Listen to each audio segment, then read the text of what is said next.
In a period of increasingly changing climate, we are likely to face an increased risk of wind damage to our forests. ForestGALES is a decision support tool, a hybrid mechanistic model that allows forest owners, forest managers to assess the risk of wind damage to their stands.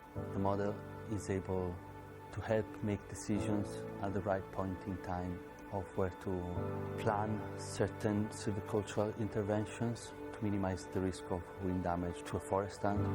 The first edition of it was this one, which was produced actually a couple of decades ago, and I was quite heavily involved in the early development of parts of it. One of the things we really like to do is create a community that use this model, that can share their experience, help each other, and continue the development of the model, and that will safeguard the model for the future, and hopefully it will make it a model that can deal with more complex situations than we originally designed it for.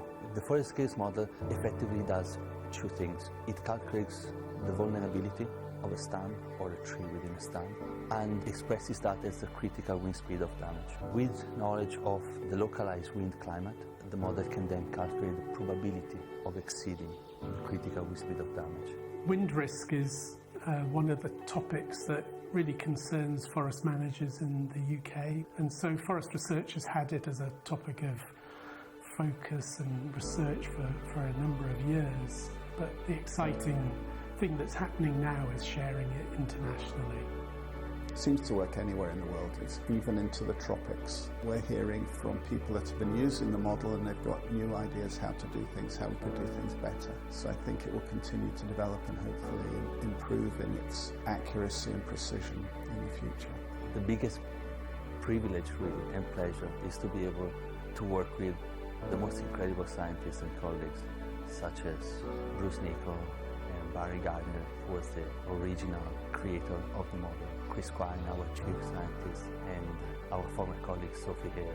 To see that the tool is continuing to be used and that there are young scientists coming through that are picking up the mantle, so to speak, and taking the work forward. It makes me happy that that legacy will continue and it will continue to be useful to the next generation of scientists. What started in Scotland spread across the world, and it's lovely to be able to give that scientific gift, if you like, to the scientific community. We're very excited to see where we go next.